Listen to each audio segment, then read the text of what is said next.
রাহুল, আমি নাইট ক্লাবে যাচ্ছি আর আমি এই ড্রেসটা পরেই যাচ্ছি। যাও। আর ড্রেসে কি সমস্যা আছে? আর এই ড্রেস পরে তোমাকে ভালোই লাগছে। আমরা সব বন্ধুরা অনেকদিন পরে একসাথে হচ্ছি।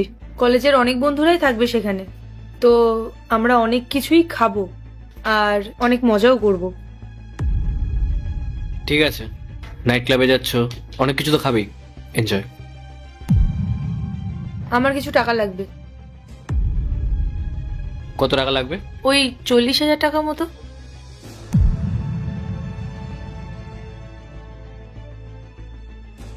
এ নাও ধরো। আসলে আমার কাছে ক্যাশ নেই, তুমি এই কার্ডটা রাখো।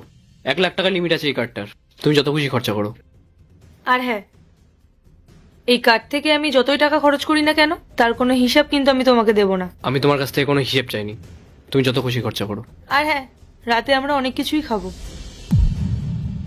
তো হয়তো রাতে আজকে আমার বাড়ি ফেরা সম্ভব হবে না, আমি আমার এক বন্ধুর ফ্ল্যাটেই থেকে যাব। ঠিক আছে, যদি বেশি রাত হয় তাহলে বাড়ি ফেরার দরকার নেই, তুমি তোমার বন্ধুর ফ্ল্যাটেই থেকে যাও, কাল সকালে বাড়ি চলে এসো। আমি বন্ধু বললাম মানে শুধু স্নেহা না, কিন্তু ওই ফ্ল্যাটে অনেক ছেলেরাও থাকবে আর আমি সেখানেই থাকবো। আর দেখো, আমি চাই না তোমার থেকে কিছু লোকাতে, তাই আমি সবকিছু বলেই যাচ্ছি তোমাকে। তুমি যেতে পারো। শোনো, যদি তুমি সজ্ঞানে থাকো তাহলে আমাকে একটা কল কিংবা মেসেজ করে দিও, আমি অফিস থেকে ফেরার সময় তোমাকে আমি পিক আপ করে নেবো, ঠিক আছে? ঠিক আছে।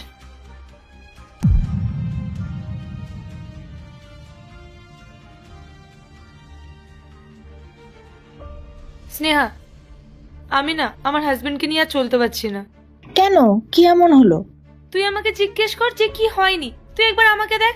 আমি এই ওয়ান পিসটা পরে নাইট ক্লাবে যাচ্ছি আর ও তাতেও আমাকে কিছু বললো না। আর আমি যখন ওর কাছে খরচা করার জন্য টাকা চাইলাম, তখন এই যে ও আমাকে পুরো ক্রেডিট কার্ডটাই দিয়ে দিল আর বললো যত খুশি খরচ করো। তুই আমাকে বল, কোনো হাজবেন্ড এরকম হয়? প্রথম দিকে ও আমাকে সবকিছু জিজ্ঞেস করতো, যে কোথায় যাচ্ছ, কেন যাচ্ছ, কার সাথে যাচ্ছ, কখন বাড়ি ফিরবে। আর এখনো আমাকে কিচ্ছু জিজ্ঞেস করে না, তার মানে ওর কিছু যায় আসে না। আর এখন তোর এটাতেও কিছু যায় আসে না যে ওর ওয়াইফ অন্য কোনো ফ্ল্যাটে গিয়ে থাকবে আর সেখানে তার ছেলে বন্ধুরাও থাকবে। তুই বল না স্নেহা, এটা কোনো কথা? আরে ভাই, সব মেয়েরা তো এরকম ফ্রিডম চেয়েও পায় না, আর তুই পেয়েও বলছিস যে ওর কেন কোনো যায় আসে না। তুই ঠিকই বলেছিস, সব মেয়েরা এরকম ফ্রিডম চায়, আমিও চাইতাম, কিন্তু আমি এতটাও ফ্রিডম চাইনি যে আমার হাজবেন্ডের কাছে আমার কোনো কদরই থাকবে না। অ্যাটলিস্ট একটু ভালো তো বাসুক। আমার হাজবেন্ড আমাকে ভালোই বাসে না, আমার কিছু ভালোই লাগছে না, ধুর। আচ্ছা, তুই আমাকে একটা কথা বল, তুই কখনো তোর হাজবেন্ডকে মানসিকভাবে আঘাত করেছিস? মানে আমি তোকে বলতে চাইছি যে যে মানুষ ভালোবাসে সে কখনো এরকম ফিল করায় না যে তার কোনো যায় আসে না। তুই একবার ভালো করে ভেবে দেখ তো, তুই কখনো কি তাকে দুঃখ দিয়েছিস? তুই এক কাজ কর, তুই আজকে একাই নাইট ক্লাবে চলে যা, আমি তোর সাথে অন্য কোনো দিন দেখা করব। আমার হাজবেন্ডের সাথে আমার কিছু কথা আছে, আমার মনে হয় আমার বাড়িতে বেশি সময় দেওয়া উচিত। আচ্ছা ঠিক আছে, তুই যা, আমি আসলাম। হুম।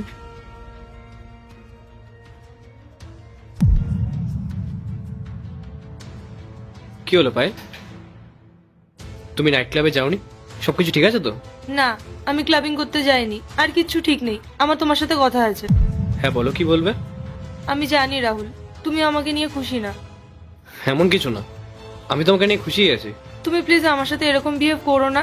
এখন তো তুমি আমাকে কিছু জিজ্ঞেসই করো না, আর আগে তো তুমি আমাকে কল করে জিজ্ঞেস করতে যে আমি খাওয়া দাওয়া করেছি কিনা, পার্টি কেমন গেল, আমি কখন বাড়ি ফিরবো।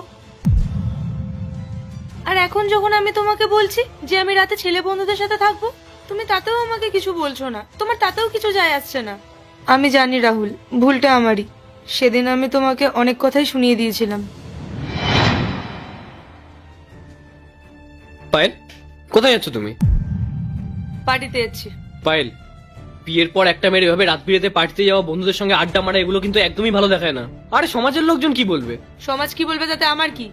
বিয়ের আগে আমার প্রত্যেক উইকে পার্টির প্ল্যান থাকতো, আর এখন কি আমি জেলের আসামি হয়ে গেছি নাকি যে আমি পার্টিতে যেতে পারবো না? পায়েল, তুমি এটা কি বলছো? তুমি বিয়ের আগে কি করেছো সেটা নিয়ে আমার কোনো সমস্যা নেই, সেটা তোমার পাস্ট ছিল, আর এটা তোমার প্রেজেন্ট।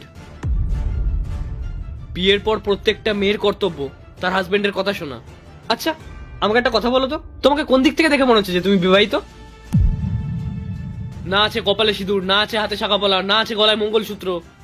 পায়েল, তোমার এখন বিয়ে হয়ে গেছে, তুমি বিবাহিত, ব্যাপারটা বোঝার চেষ্টা করো। আরে কি তখন থেকে বিবাহিত বিবাহিত লাগিয়ে রেখেছো? রাহুল আমি পার্টিতে যাচ্ছি, পার্টিতে কি আমি বেনারসি সিঁদুর শাখা বলা এসব পরে যাবো নাকি?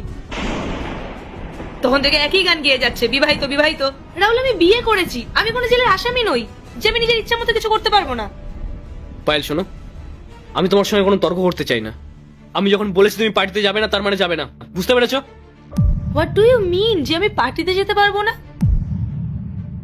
আমি যখন একবার বলেছি আমি পার্টিতে যাব, তার মানে আমি যাবই। তোমার সাথে তর্ক করার না বিন্দু মাত্র ইচ্ছে আমার নেই, কারণ তুমি এইসব বিষয়ে কিছু বুঝবেই না। তুমি তো সারা জীবন ওই গাইয়াই থেকে যাবে। মডার্ন চিন্তা ভাবনা তো তোমার জীবনে আসবে না। আমি চললাম। পায়েল, পায়েল! আচ্ছা পায়েল, তুমি আমাকে একটা কথা বলো, কোনো বাড়ির বউরা কি এরকম ভাবে থাকে যেভাবে তুমি থাকো? আর একটা কথা শোনো, মানুষ তাকেই শাসন করে, তাকেই বাধা দেয় যাকে তারা ভালোবাসে। আর যদি সেই শাসনটাই তার খারাপ লাগে, তাহলে আর সে কি করতে পারে বলো? সে তো তাকে সেই অবস্থাতেই ছেড়ে দেবে, যেভাবে আমি তোমাকে ছেড়ে দিয়েছি। তুমি আমার একটা কথাও শোনোনি, তাহলে আমি আর কি করতে পারি বলো? আমি তো তোমাকে তোমার হালেই ছেড়ে দেবো, তাই না? তাই জন্য তোমার যা ইচ্ছে তুমি তাই করো।